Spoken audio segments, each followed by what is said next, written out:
The lock on the door slipped into place, shutting out the world and securing his privacy. A few steps took him across the room to his desk. One flip of his finger turned on the desk lamp. Finally, some peace and quiet, he thought. He settled back into his leather chair, retrieved a key from its hiding place, and unlocked the bottom drawer. A thick blue folder sat on top. He picked it up and ran his hand over the front cover, then dropped it onto his desktop. A cloud of dust blew up into his face. "Damn!" he spluttered, wiping his face with the sleeve of his terry cloth robe. A glance around his study confirmed the room needed a good dusting and sorting out. Books from the bookcases were scattered around the room on any available surface. A small table in the corner by the couch, on chairs, and piled in the corners of the room.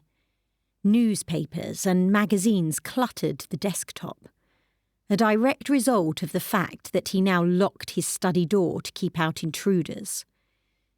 Perhaps I should take the time to tidy up. His eyes hardened, and a sneer played at the corners of his mouth. "So, did I ever say I was a good housekeeper?" he said aloud with a shrug of his shoulders. He didn't mind the disarray. A room that housed his secrets and a sanctuary to express his inner thoughts gave him control and a power without criticism or disapproval. The sneer grew into a sinister grin, and he pushed the chaos from his mind. His attention returned to the blue folder. The routine was always the same. He'd stare at it with great anticipation and feel the quickening of his pulse in sharp contrast to the slow, methodical opening of the folder. His hands shook as he spread the pictures over his desk and savoured the face that met his admiring gaze. The eyes that stared back at him held a mystique innocence, yet a sensuality that drew him in, a rich, dark brown pool of warmth, and an invitation that spoke to him in volumes. The fullness of her lips and her devastating smile were not lost on him. The initial stirrings of lust warmed his body. Sweaty hands shuffled through the pictures until he found one that took his breath away. A full-length photo taken at a movie premiere.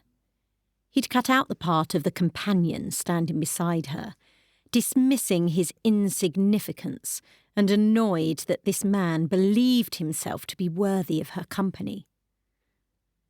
She wore a mauve evening dress, a scalloped beaded bodice that accentuated her ample breasts.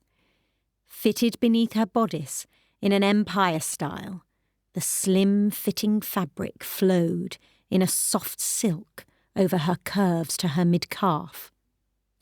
A side slit opened the material, exposing her left leg all the way up to her mid-thigh. Her hair fell in a cluster of auburn curls, spreading over her bare shoulders. Always amazed at the effect she had on him, a shudder coursed through his body. His right forefinger traced her cheekbone all the way down the side of her face, and he imagined the softness of her skin. He placed his hand over her breasts and closed his eyes, imagining he was stroking her, hearing her purrs of enjoyment as his hand moved down her body and slipped inside her open dress slit, moving up her leg onto her silky thigh. His body responded to the fantasy, and he placed his other hand inside his robe to touch his nakedness, releasing a deep sigh. A sudden knock on the door broke through his flight of erotic imagery. Damn it! The moment was gone.